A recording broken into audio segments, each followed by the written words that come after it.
the sense of betrayal, I imagine that even your relationships afterwards had to be pretty tough. Oh yes, yeah. In March, they were apparently held at gunpoint, tied up, and robbers stole everything that they had. I'm in a bit of a shitty situation. Can you please help me? Yeah. Hey guys, welcome back to the podcast. And here today I have my good friend Dalton. He's going to be speaking a little bit about his life story. Could you tell the podcast a little bit about yourself, Dalton? Yeah, how's it guys? Dalton here. I'm 26 years old. I am from Cape Town, not originally, but I would like to say that I'm a Cape Townian just because of the vibes, Born and raised. Yeah, exactly, man. Yeah, the mother city. There we go. So yeah, I'm in marketing. I've been in the marketing field, I would say, for the last 6 years officially, 8 years unofficially, sort of just chasing the passion, chasing the dream. And yeah, we kind of spoke a little bit earlier about my story, sort of like positioning it and how to frame around the conversation. But today I want to talk about something that I haven't really spoken about. Actually, I haven't spoken about it at all when it comes to the online world, putting it out there. Yeah. The only people that do know is my girlfriend and you, because we spoke earlier about it. So, and I guess my parents and everyone that was involved in the story, right? So my story goes about betrayal, sort of reversing back to COVID times. We all have a COVID story. I guess if you ask anyone, what happened during COVID, everyone can tell you a feeling, something. Everyone has lost someone, right? So reversing back to COVID, I think this was the year 2020. We've just finished working at a company that was also in the marketing space, and that company closed down because of COVID. So a couple of colleagues, we formed good relationships working at this company. So we decided, let's form our own company called Saint A Advertising. And that was your idea? That's my idea. Saint is my baby. It's my child. And we basically came up with the name Saint A because it sounded a little bit more professional. Back then, that was our thinking. A lot of you that do follow me, if any of you do, you would know it as Team Saint. And basically, we were this diverse marketing influencer team, but we were also doing marketing for companies and brands. And we were building up this company pretty well, I would say. Obviously, there's a struggle with building up anything. Yeah, I know.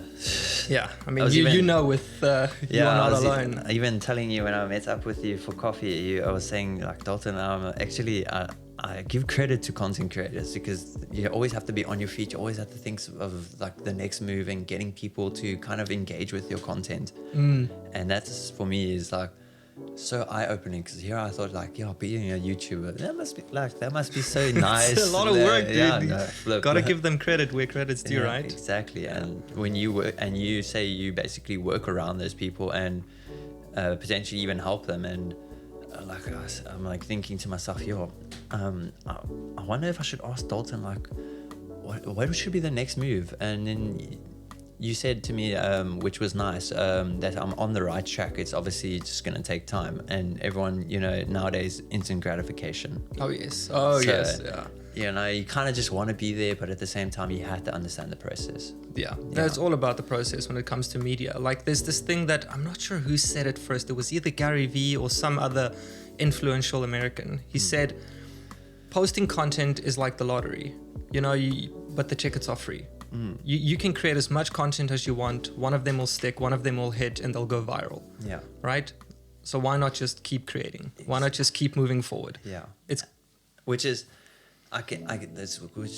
for me is like, sounds really daunting, but at the same time, you can only lose so many times at the lottery. Exactly, Yeah, exactly. There has to be some point in your life where you hit the jackpot. It will stick. I mean, obviously, just keep moving forward, driving with your passion. A few years later, you're gonna reach that, right? Like, everyone starts with the dream. Everyone that talks about a dream that they've had, eventually, with whether that's content creation, media, chasing more traditional careers like politics, medical industry, it's all about taking action. Yeah. So I strongly do believe that once you just take action, things will start to unfold and things will start to happen in the way that you want them to.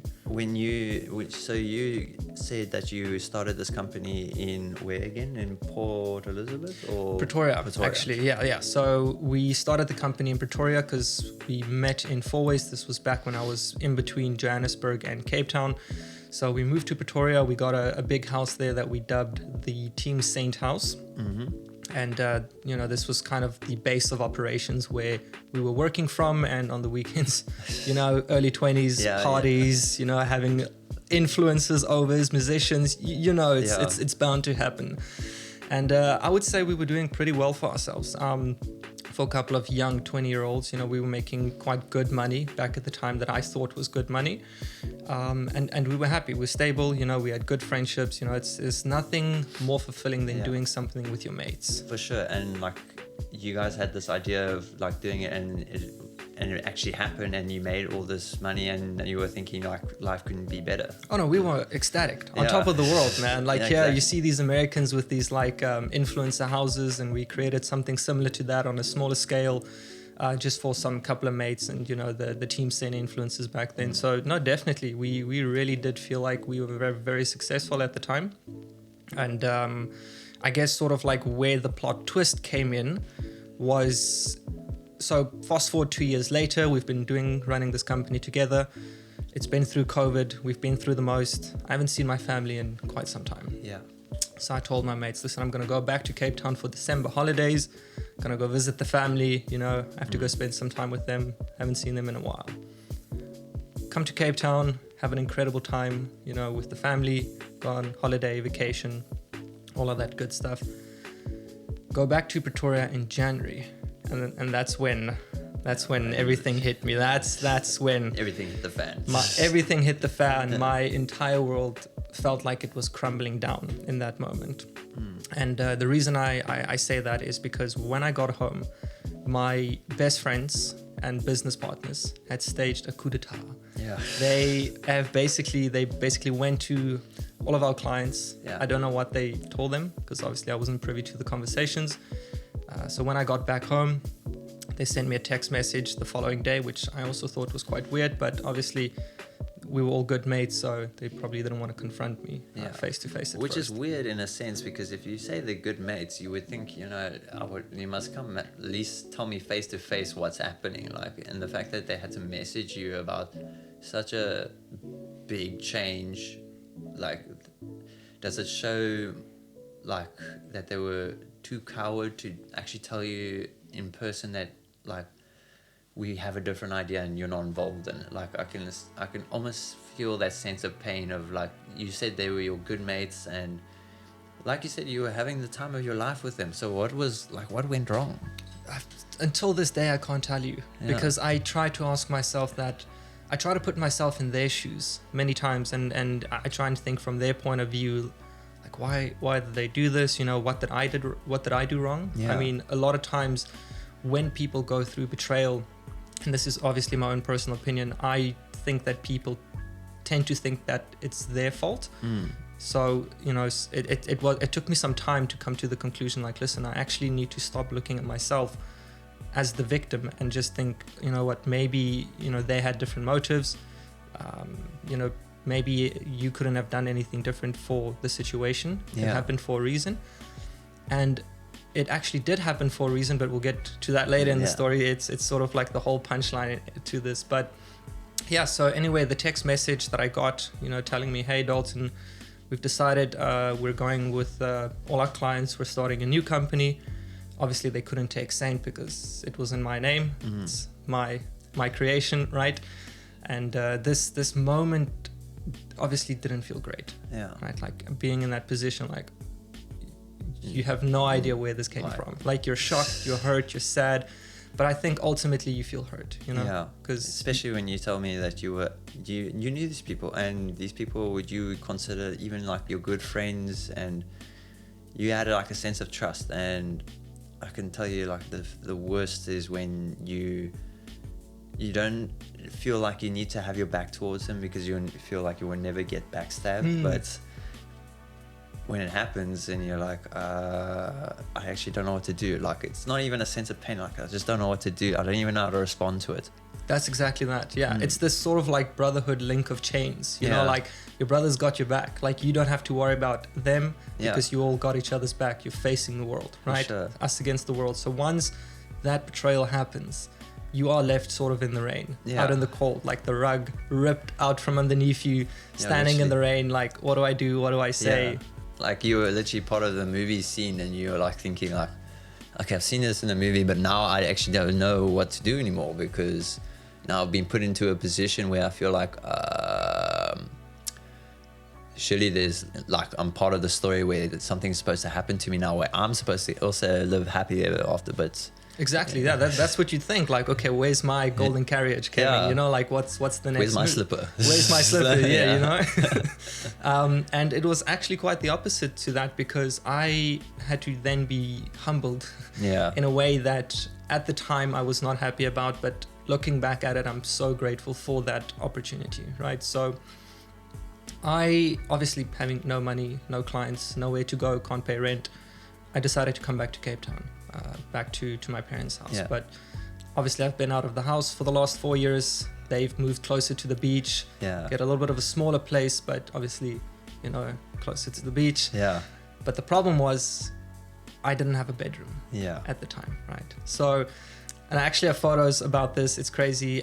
So we emptied out the shed, the tool shed in the back of the yard. Real Harry Potter A style. real Harry Potter tool shed type of vibe. Dude, there was tools on one side, my bed on the other side. Yeah. Everything stacked in boxes, all my possessions. I had my computer set out, and that was that. That was my life. And at that point, I felt like I hit ground zero. Yeah. Like, at that point, you have nothing. No friends, no money, nowhere to go, no direction. And It hits you. almost you kind of feel like, oh, what next?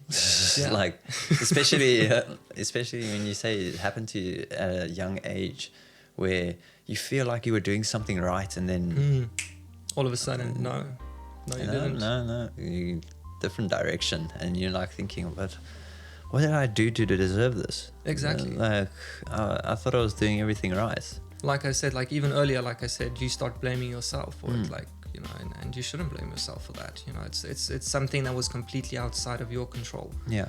So, you know, during this time, obviously, I became much more closer with God, being religious and all. This was really a test of faith.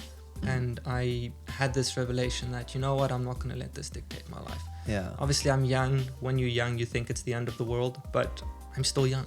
So I still have my entire life in front of me.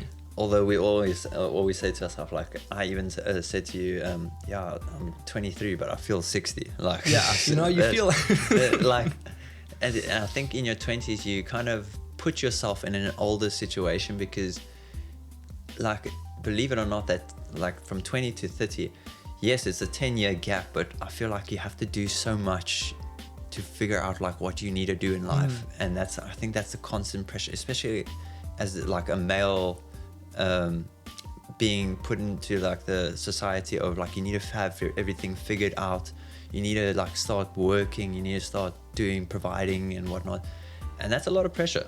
Bro, and I think it's a lot to do with social media as well. You know, constantly putting this pressure, you know, especially like you said on men, like you know, you're looking at all these influencers and people posting, you know, Lamborghinis, cars, partying in Ibiza, Dubai, you know, all these like things. Thinking, what the hell am I doing? Yeah, like what am I doing with my life? You know, Yeah.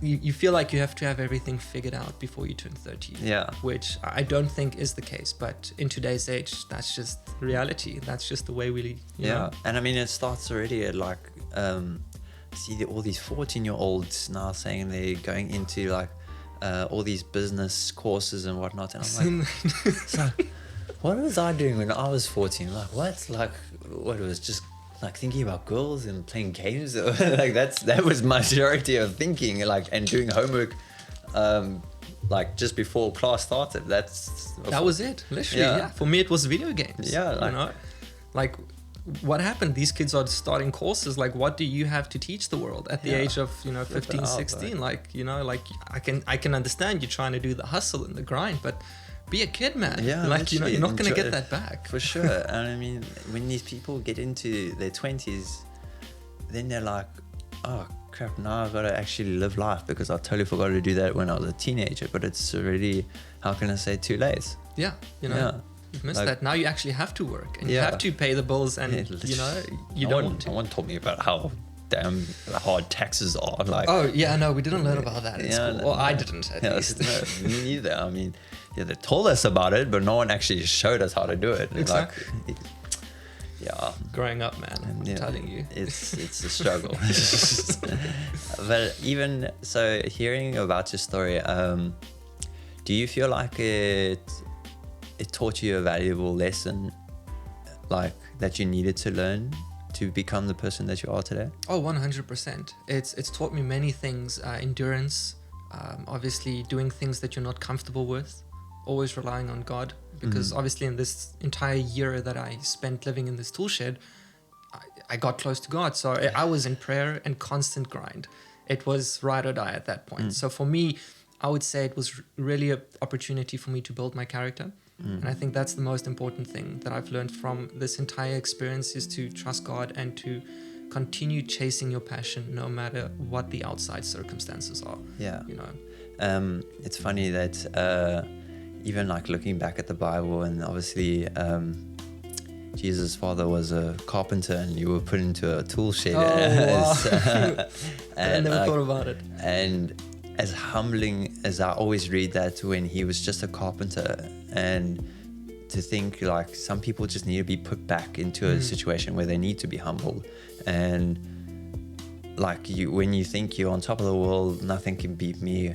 Like, it's easy to become selfish, you know, think about me, what do I want, you know? Yeah, like, exactly. we need to be grounded, we need to be humbled, like you said. And unfortunately, most of the times it has to be a traumatic event. Yeah, that's the only way we learn. Yeah, like a lot of people when they watch this podcast, it's that when inviting you today, I understand it's not the usual conversation that we have, but it's important that other people understand that you don't really have to go through a traumatic, like as going life-threatening type of traumatic, but but it definitely shows like you struggle through other things, and it makes you the person who you are today. And other people go through the same thing, and some people just actually don't even know what to do next. And hearing your story, I'm pretty sure is gonna actually, you know, if Dalton can do it, I can do it. Like, it's, and I can't wait for people to hear the next part of the story of you.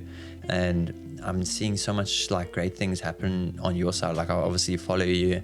I got to go to some of your events that you even hosted. Like, but even then, like, I don't know if you came to a point of your life where you felt like, at this moment I was doing great, this moment I'm doing bad, and now you're coming on the come up.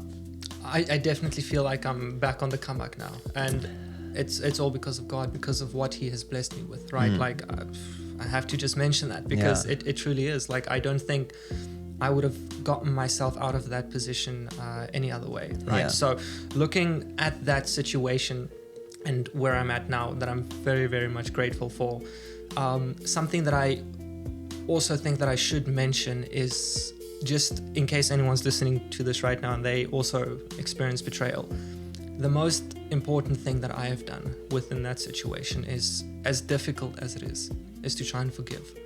Because it is something that I've wrestled with for nearly a year and a half, 2 years. I constantly wanted revenge, you know, like one part of me wants to forgive them, the other part is secretly wishing on their downfall, right? Yeah. And this isn't a great way to live.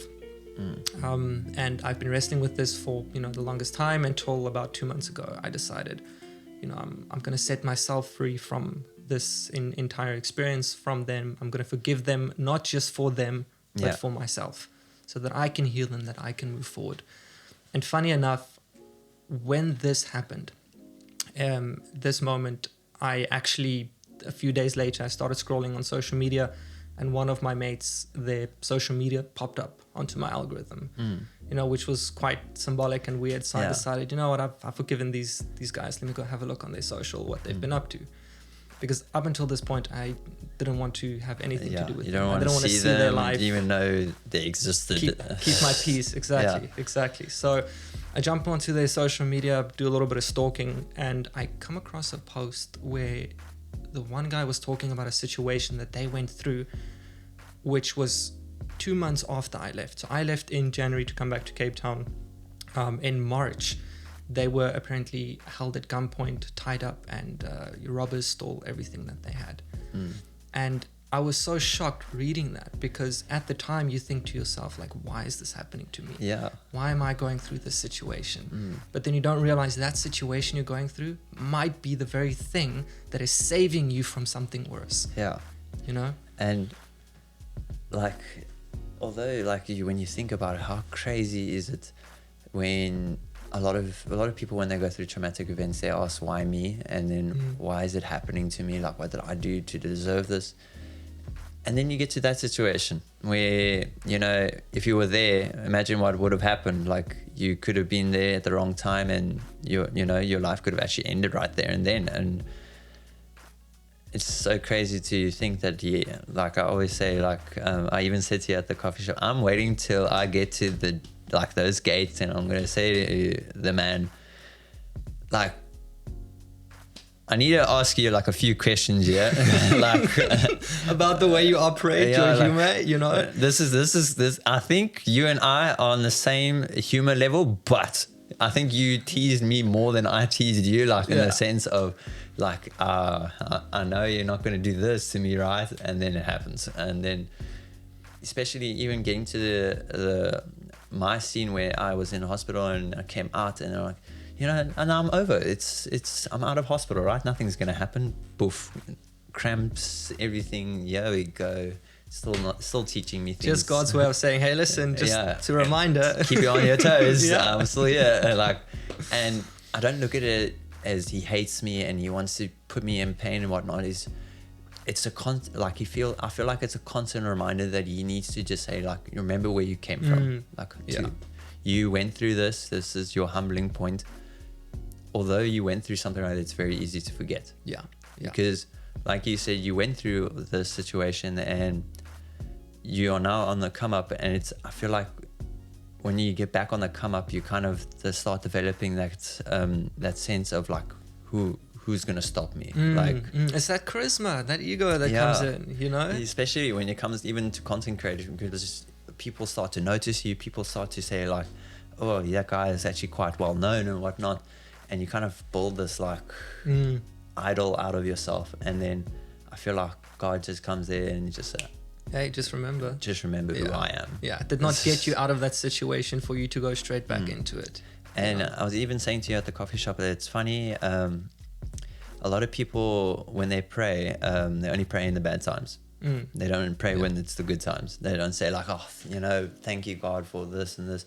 Don't get me wrong, there are people that do that, but most of the time people come to God for these problems and not when it's good. We tend to forget when things are going really, really, really well. Yeah. And I remember when I said to you, even, did you ever take a moment and just stop thinking, like, and just thought of the whole thing happening and just say, like, the one thing that you prayed for back then is happening now?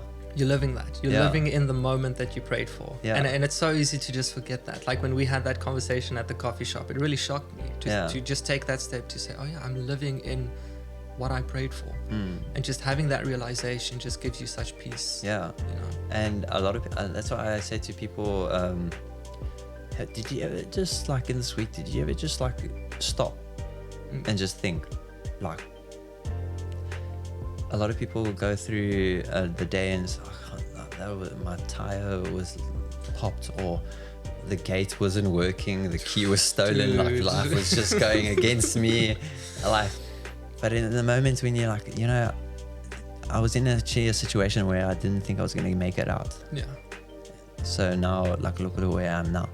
Like, it's a blessing. Yeah. You know, every single day that you have, especially for, like, the experience that you went through. Yeah. Like, you know, going through that and coming out of it, like, every day is a gift, right? Yeah, for sure. So, I mean, yeah, sure, the tire pop, but you're alive, you know? I mean, so what can be walk. Exactly. Yeah, know? like, So, but, like, to hear your whole story, and even to me, it's still inspiring, because at the same time, I always say to people, you don't have to go through hell and back to have a story and, like, to be inspirational. The fact is, you went through something that really traumatized you, and it made you rethink about life, and it made you the person you are today. Yeah. Like, and I want people to understand that no matter actually what you go through, people go through struggles that actually haunt them.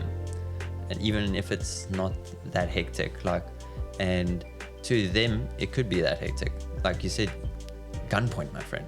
I mean, like that's pretty crazy, right? Like, again, movie stuff. Yeah. Seeing a gun point to your head means it's yes or no, die. Yeah. Or like, what do you do in that moment, right? It's a click of a button and you could be gone. yeah, right? like, off switch, poof. Like, yeah, like that in itself must be such a traumatic experience. Yeah. Like you said, it's not the movies, you know, Yeah. it's real life. And I think that's how most people react to it, because we all just watch movies when we were younger and we just see guy gets shot, he's dead, okay, move on to the next character, like yeah, just gone. Yeah. Or respawn as the video game. Yeah, exactly. And then when you get put into the situation, then for me, I almost sense I almost like created a sense of dark humor, because it's the only way I can cope. Oh yes. Yeah. With that situation, because I was even saying to the guy previously on this podcast, when the doctor said, you only have 3% chance of living, and John asked me, what's worse than 3%? I was like, well, this is not 2%. No. Like, it's brilliant. But that's the type of humor you kind of like develop, because it's the only way you can kind of cope. Like what can you do at that point but laugh, Exactly. And laughter brings healing, so. I mean, you coming to me and you're saying the sense of betrayal, I imagine that even your relationships afterwards have to be pretty tough. Oh yes, yeah. No, I question a lot, especially with friends. Even my girlfriend, she knows this very well. So we obviously started dating during the whole come up of the company, scene. She's been with me through it all, through the ups, the down, living in the tool shed.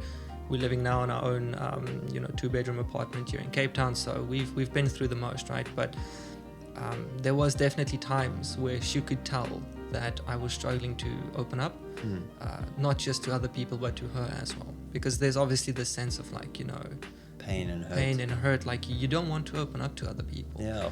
But I feel like the healing comes when you start opening up to people, because you can't keep it in. You have to talk to someone, let someone in for the healing to begin. For sure. And like even when I said to you at the coffee shop, how much better did you feel when you actually told me the story?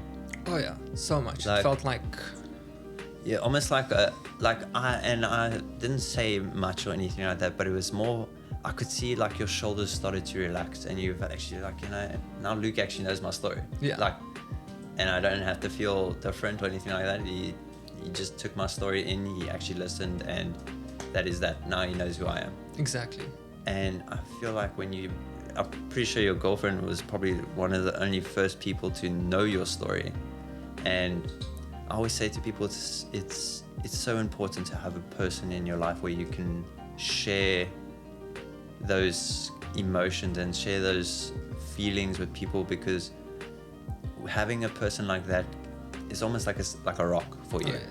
Oh yes. And having a rock in your life is so important. And even now, I have people in my life where I can just share my stories with, but having people that you can relate to is also very nice. Even speaking about hospital stuff to people that maybe we didn't go through the same illness, but speaking to someone that went through the same type of hospital scene as me, I just feel like, I can speak to this guy forever, or girl forever, because they know what I went through. They can relate to you, and you can help them. Yeah. And although we didn't go through the same thing, I know how it feels to be kind of put into a corner where you don't feel like anyone will understand you. And having a story where maybe it doesn't mean much to others, but it meant a lot to you, because they were your best mates, man. Like, right. Like, ride or die. What happened to like the Fast and Furious, the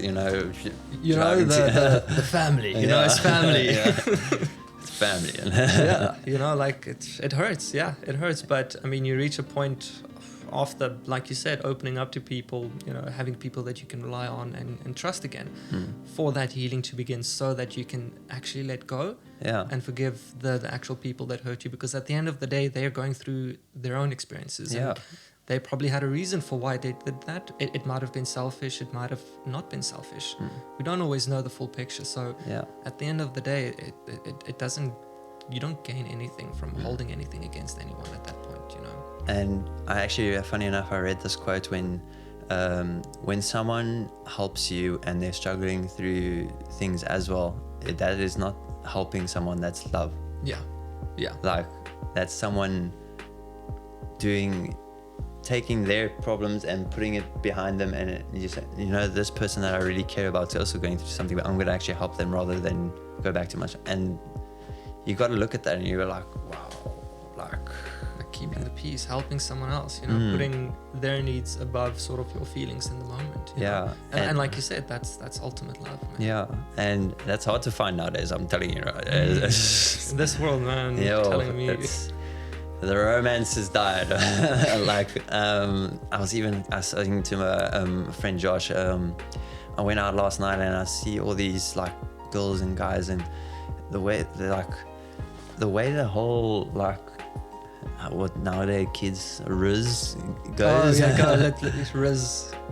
I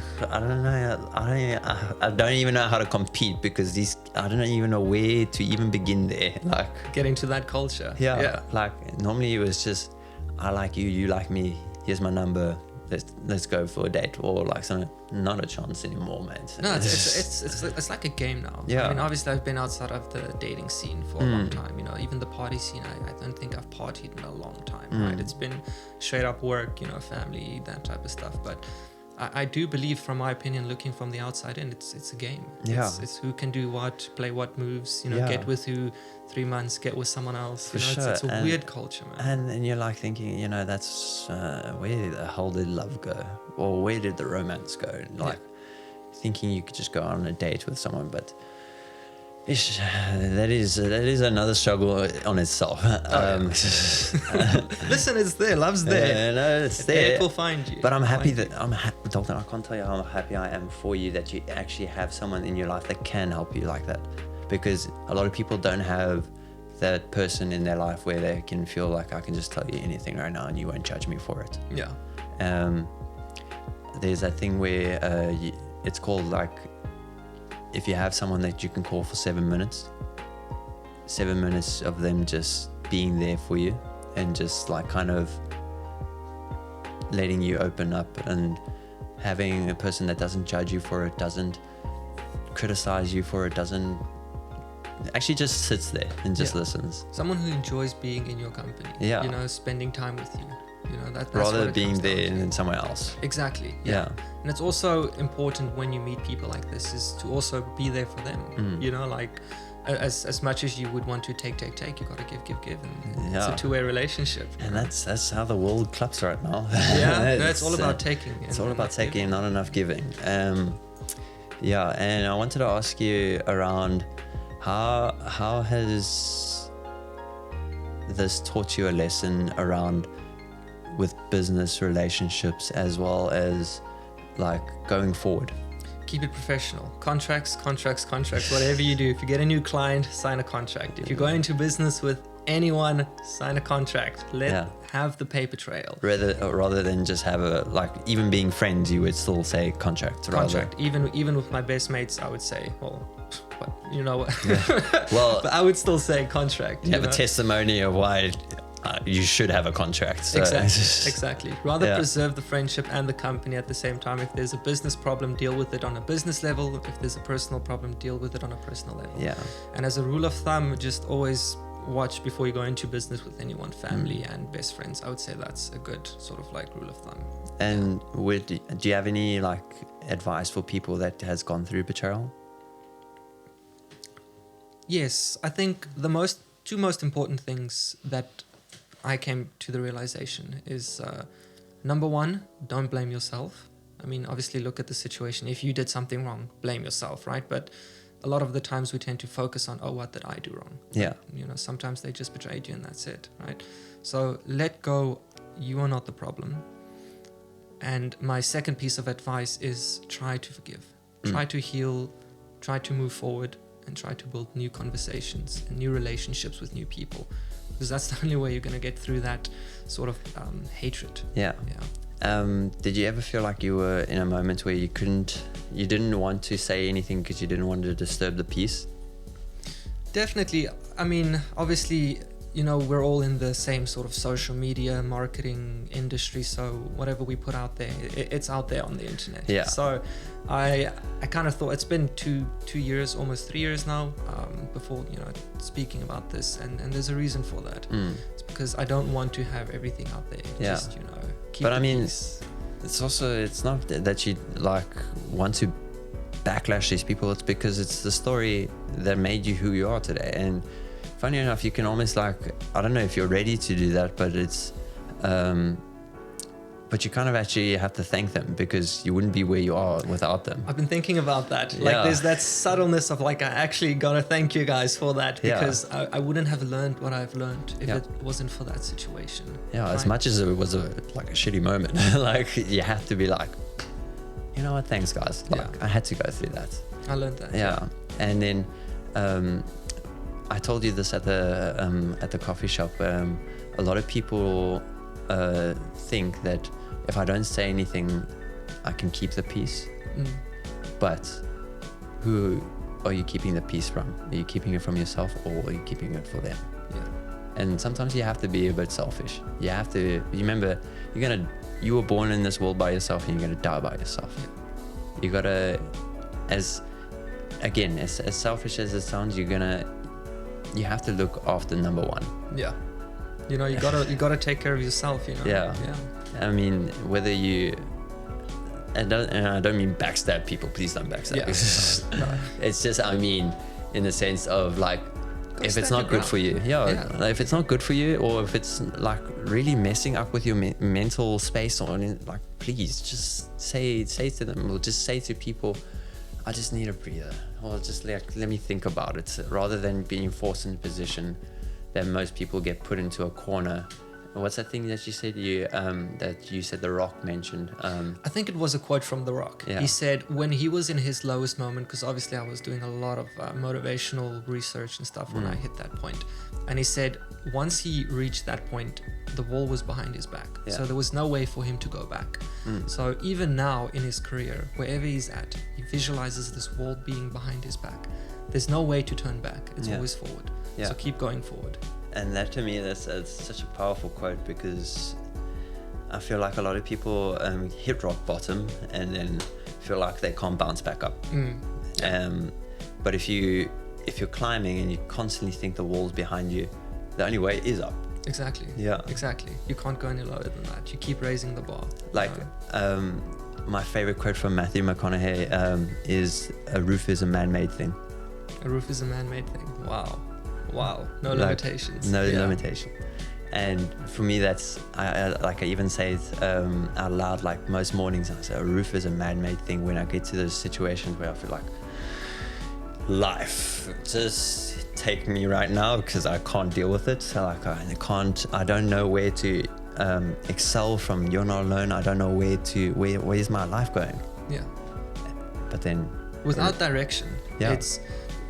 it just keep going. Like, just put one foot in front of the other. Like, one thing that I've learned from being in that position is having nowhere to go, nowhere to turn. What's the next step? What's my next move in life? yeah, You know, just do something, Yeah. because that something is going to lead you to something else, and you know, you're just going to keep going. for sure. But the worst thing you can do is just, like you said, lay down and just not get back up. For you sure. know? So this is part of the podcast that I love to ask people, because I love getting the different reactions, getting the different side of it. And it goes like, what does You're Not Alone mean to you? You're not alone. To me, it means that God's always with you. I hold this very near to my heart. I have a tattoo, Son of God, tattooed on my arm for that very reason, is that no matter where you go, where you end up, what situation, God will always be there for you. You're not too far gone, no matter what you've done. Maybe if you think you don't deserve it, God's there for you, man. So for me, you are not alone. I would say that's what that means. And that for me is like slap it on a movie. Let's sell it to Broadway. Let's run it. Blockbusters. Let's go. And that's so nice to hear, because again, it's a different way of looking at it. I've heard now over several ways of what people think You're Not Alone is, and majority of the time it is around God, and thankfully enough it's where I support as well. That's why I have the T in the not alone as the cross. Cool. Yeah. And that's why yeah, man, I'm so thankful that you have God in your life and you have someone to actually turn to, and you're like, I'm in a bit of a shitty situation. Can you please help me? Yeah. I'm glad that you have something like that. And I wanted to say thank you for joining me on this podcast today. And I wish only the best for you, my guy. Thank you so much, man. No, I appreciate it. Thank you so much for, inviting me onto the podcast, dude. This has been so much fun, dude. And I wish nothing but success and everything great for this podcast. Thank you so much. And I don't believe this is where we cut off at the end. I definitely think we could potentially even have something as a working business. Don't worry, there will be a contract. Oh, good. A working business with each other and whatnot. But I definitely really like your vibe around what you post, and I like what you do for people. And I think it's hard to have connections with people nowadays. It's like to a certain extent where I know how that guy likes to think, or I know what his purpose or what he stands for. Yeah. Oh yeah. And like I said, I thank you so much for joining us on the podcast today. Thank you, man. Let's run that up. Yeah. Thank you guys for joining on the podcast today, and I hope you guys enjoyed. Please don't forget to like and subscribe. Cheers, guys.